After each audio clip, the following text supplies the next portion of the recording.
Today we appear to have first public confirmation of China's central role in the bio-manipulated, fully orchestrated and coordinated CV PSYOP and resulting demolition of the entire 2020 global economy. If true, this represents the largest, most devastating and widespread act of peacetime war in recorded history. In this very impassioned video, academic author and international KOL Li Yi describes in blunt, Pishkevian terms that China actually is the master of the CV fraud, laughing at how easily the Western powers were manipulated into economic self-immolation and how ridiculously the subservient Western masses have capitulated, replete with their pathetic, fake virtue-signaling face garments, acceding to their own demise. Whatever the provenance and full scope of the PSYOP, China is currently fully in control. It's likely they were first just a useful tool working at the behest of the legacy elite, but over time co-opted and took full control of the entire play. To understand how and why this happened, you need to first understand the Chinese mind. In simple terms, despite their outward friendly and soft demeanor, they have been at war with everyone else since really the beginning of time. The idea of true cooperation, equitable trade, positive diversity, for example, with Chinese students and scientists contributing to our most sensitive institutions, research labs, corporations, and universities, it was all a ruse, and it always was. China has fully and perfectly played us against our religion-based sense of fair play, peacetime rules of engagement, and political correctness to insidiously befriend, influence, weaken, and finally destroy everything you've ever fought for.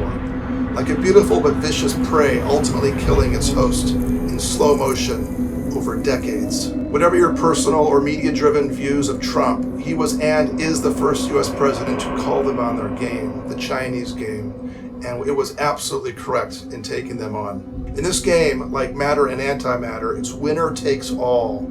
This is an acceptable, even honorable mission, except for one key issue in this case.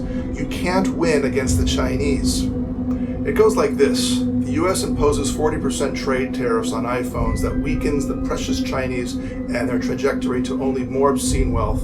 They smile, pour a cup of warm oolong tea, and then calmly retaliate by blowing up the entire world. Cool, calculated, AI modeled, and perfectly orchestrated with a complicit WHO and WEF and a bio-PSYOP that wiped out the global economy for years to come, maybe decades. And this is done without any consideration for morality, fairness, proportion, or any sense of global community. None whatsoever. These quaint issues are of no concern to them. It's the worst form of tech-fueled, bio-manipulating, narrative-controlled, state gangsterism imaginable, and all without a shot fired.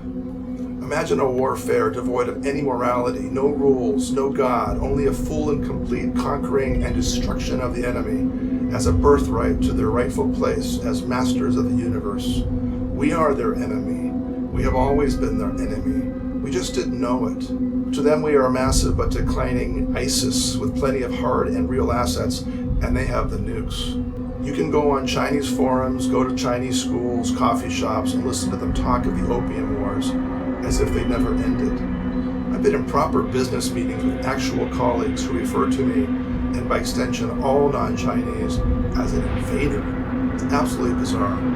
I had another friend and colleague post how he couldn't wait to the proud day when the victorious Chinese flag flies over the White House. In this case, you may conjure a fanatic, a radical, not the people we typically encounter. Nothing like friendly Jean who lives down your street.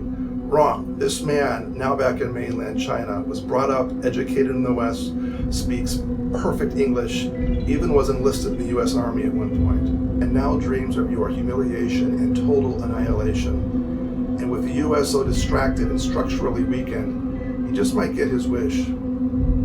To those who again fall into the nice guy trap with, well, it's just the CCP, tell that to the Australians, tell that to New Zealand, Africa, Canada, and now the US, all of which are having their wealth, cultures, sovereignty, and futures decimated, extorted, and blackmailed into oblivion, into something completely unrecognizable. There is absolutely no daylight between the government and the people of China. China is China, for China, by China, of China. Except now their ambitions extend far beyond their borders. So if you wish to survive, much less maintain a modestly successful existence, You need to understand the gravity of this moment, what Li Yi has said, and recognize this critical reference point of truth, one that should be shared with everyone you care about, lest we have